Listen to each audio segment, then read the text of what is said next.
Well,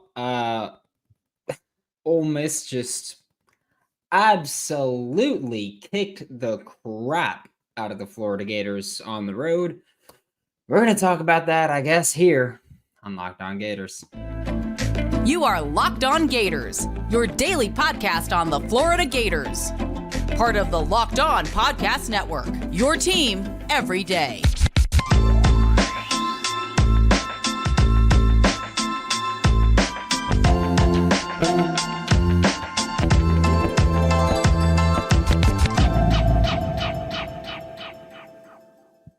Hello, and welcome back to another episode of Locked On Gators, part of the Locked On Podcast Network, your team every day. That game just blew. There's no other way to put it. That game absolutely sucked for the Florida Gators. Just complete domination on the road. Just completely dominated by Ole Miss in every way, shape, or form. I mean, yeah. I don't know what to say. I guess we're going back to the football way of things of whatever day it is, they're for feeling, because that just sucked. I think for me, it's especially frustrating because, like, can we get one men's sport outside of baseball where the coach can get the team to show up to play the goddamn game that they're supposed to play every week on the road? Like, why is that a thing that we can't just have that? We just have to have. I almost just dropped a hard rude word there. But we just always have to get a horrible play on the road. I don't get it. It's incredible to me how Florida in every sport except baseball just consistently ruins my damn night. It wasn't good play at all. They just played sloppy. They just played poorly. Like, there's no other way they just played so poorly. Offensively, defensively, it was terrible. Terrible. They took 9 more shots than Ole Miss. Okay? 9 more shots. And they made 8 less. 9 more shots, they made 8 less. Rebounds, congrats. Congrats, you led the way in rebounding. Big congratulations. Now that took your loss from what would have been 30 to 18. Good job. Be proud of that. Ole Miss had 16 blocks, which was just insane. Like the thing that bothered me was just that Florida played so stupid. They just played so stupid after Saturday against Kentucky. You got beat, but like you at least played smart for the most part. And then you have this game and you just play stupid.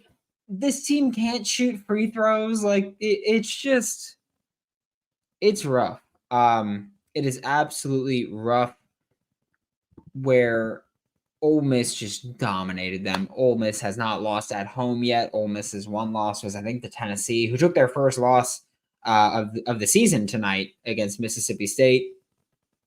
Florida's bigs were in foul trouble consistently. It was just rough. It sucks because it's now the second game in a row where Florida's they've played inefficiently in some ways. Like Walter Clayton Jr. played very inefficiently. He shot inefficiently. Sorry, he didn't play inefficiently because he didn't have many turnovers. He had 1 or 2 turnovers, which I can live with. But 23 points on 21 shots is not efficient. Zion Pullen had 18 points on 16 shots. It's not efficient. Micah Handlockton had 6 points on 6 shots. It's not efficient. Riley Kugel just like he shot 0 for 3, and the minutes aren't. I don't have the minutes yet, but like in the second half, nothing. It was just really weird. It was a really weird game. It was a poorly coached game, and at a certain point, it has to just be on coaching. And this is one of those times. Like Kentucky, congratulations. You showed up to play against a damn good team. Love that for you. But man, it was just bad. It was bad. The second half, Ole Miss just blew the doors off and just absolutely destroyed. I mean, I forget his first name, but Sharp on Ole Miss, 9 blocks, 9 blocks is ridiculous. Just absolutely ridiculous. It was just horrible. It was absolutely horrible play.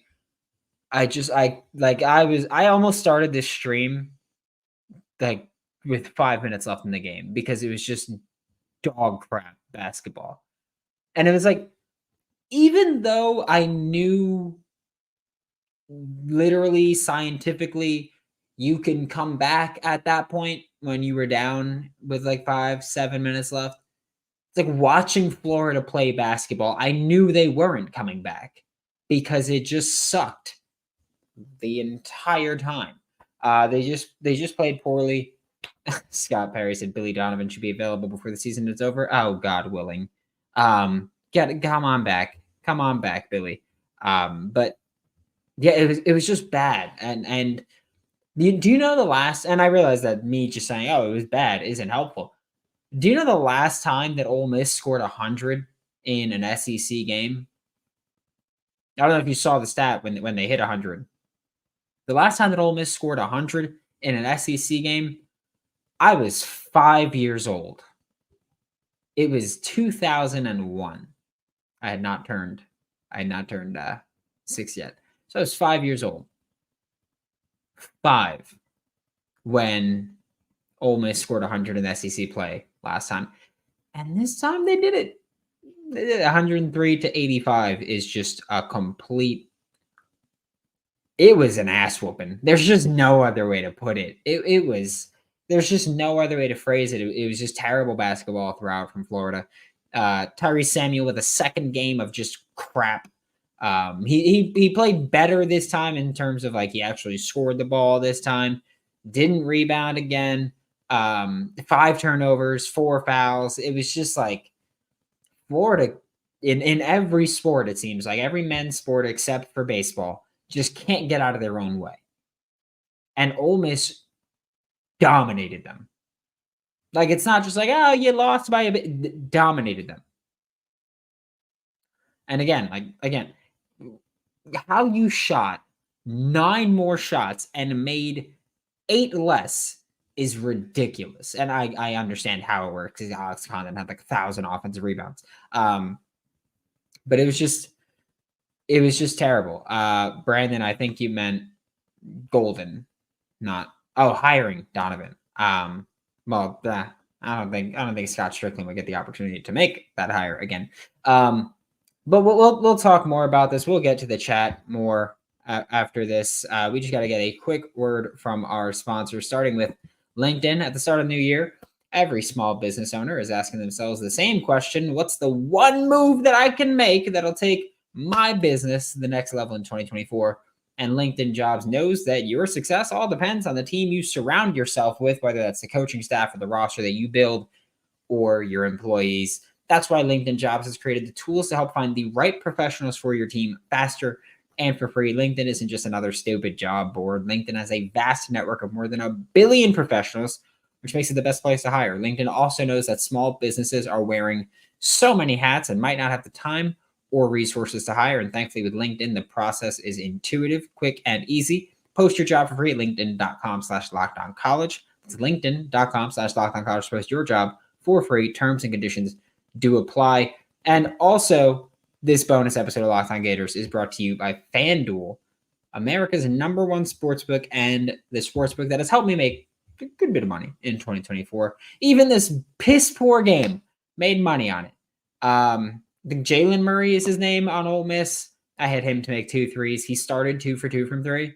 And I was like, damn, I should have bet 3 threes. And then he finished 2 for 7 from 3. So very happy. I stuck with the more conservative two threes made. Walter Clayton Jr. had over 13.5. He had like 23 points. Riley Kugel, I had over 9.5. He had a goose egg. He had absolutely 0. But hey, still profit on the night. So we celebrate that. New customers get $150 in bonus bets guaranteed when you place a $5 bet. Doesn't have to win, Just place a $5 bet, get 150 guaranteed in bonus bets. Visit FanDuel.com/locked on and make your first bet a layup, which I wish Florida could have made more of. FanDuel is an official partner of the NFL.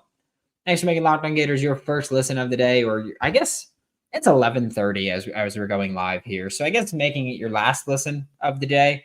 Don't know how much time you have to listen to other things before the clock strikes midnight in the East Coast. But yeah, this is just, I don't get this team. And I think that's what frustrates me. Because with football, and I get it, I know football more than I know basketball. With football, I get why things don't work. I get that the team doesn't show up because they're not motivated enough by the coaching staff. I get things like that. With basketball, I don't get it as much because you show up against Kentucky, for example. You show up against Kentucky on Saturday. First half's strong as hell. You finished and you still played well. You just didn't play nearly good enough to keep your win against a great Kentucky team. So you showed up, you played well for the most part, still choked it away, and you lost a close game to a good Kentucky team. Then you go against an Ole Miss team, albeit I'll say a good Ole Miss team. They haven't lost at home yet. Their one loss is to Tennessee, who is, they're top 5, but for now, because they just lost to unranked Mississippi State. But their one loss is to number 5 Tennessee. And you're like, okay, well, they're at least good, decent. And they just kicked the crap out of you for the entire game, really. I get it. It was a 4-point game at half. But even the first half, I was just like, this doesn't feel like a game where Florida's playing well at all. And they weren't. Again, turnovers, fouls. Fouls will continue to be the bane of this team's existence. Self-inflicted wounds. Let's say that. Self-inflicted wounds will continue to be the bane of this team's existence because they just keep it going. They just continuously foul. And it's not necessarily that they're playing undisciplined or that they're playing too aggressively. It's just that they make some boneheaded mistakes. And also, I will say this. I don't know why the starters were still in the game when there was a minute left and you were down 20. Because at that point, the only thing that can happen is that they get hurt in a blowout. They're not coming back. So the only thing that can happen is that they get hurt in a blowout. In which case, I would never forgive you. But Micah Hanlogden, he got in a little skirmish at the end, fell, and then came up walking gingerly. And this is a guy who a little over a month ago got hurt and missed time when he got hurt against, was it Pitt? Pitt in the first game of the, I think it was the first game of the NIT Invitational Tournament with Baylor, Pitt, Oregon State, and Florida. Why is he in that? There's no benefit to having him in. What are you just getting him a little bit more experience? It's not like Madden or 2K where the more you play, you just get XP and you get better. It's a 15-point blowout. Put in the backups and just call it a day. I don't get it. This team shot better from the free throw line than they have throughout most of the season, but man, still just not great. We're going to get to the chat before we wrap this one up because, again, it is very late right now. But I appreciate all of you for taking the time, not only just this late in the night, but after a piss poor game like that. I appreciate you taking the time to come talk about it and hang out and pretty much just listen to me bitch and moan about this team. Which, football and basketball, man, just mashing right together. Facts Don't Care said sad chomp, the very sad chomp, just very, very sad chomp.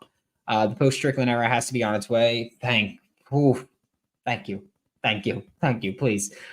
Great time to fire Scott Strickland. It's always a great time to fire Scott Strickland. Hell, 2 years ago was a great time to fire Scott Strickland when Cameron Neubauer was allowed to stay or was allowed to announce his resignation. Great time to fire him. As soon as I seen them playing defense aggressively, I knew it was over. We couldn't get a hand on our body. Todd Golden equals Sunbelt Billy. We hired the coach of San Francisco. He went from San Francisco to UF. Strickland is worthless. It seems like there was no defensive game plan. Yeah, that's the thing, too. I feel like against Kentucky, there was a clear defensive game plan, and it was a good one. It was a solid defensive game plan. I feel like what really crumbled was that they stopped creating turnovers or that Kentucky stopped forcing turnovers.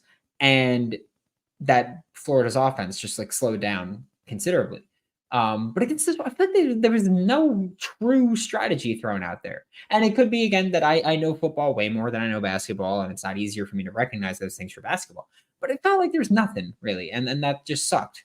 Ole Miss couldn't miss, and our bigs were still in Gainesville. Yeah, Condon had 15 rebounds, and the team had 44.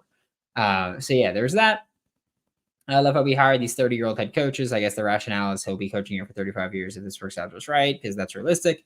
Billy Donovan should be available. Yeah, we talked about that one. I don't think Strickland will have the budget to hire a guy like Donovan when he's at Mount next year, Brandon. Yeah, that's a big point that Scott's making, that Scott Perry is making, that I don't think Scott Strickland gets an opinion in the next hire at football or basketball. Something tells me he won't get a say in that one. Strickland missed on all his hire. Yep. Golden playing chess, maybe get into the tourney at a low speed and play your toughest games first. I would just like to win basketball games and football games. I would like to win. I don't think he's playing chess. I think he's just not doing a good job right now of things. And that's just me being completely honest about it. I think he's not doing a good job right now. This team, I feel like we're like, oh, like they lose against a great team and they lose against an all right team. And it's like, got to get the quad one wins. Like you got to get some important wins. Yeah, I know, Scott. I know you're kidding. Got to get some kind of valuable wins. And Florida has not done that to this point.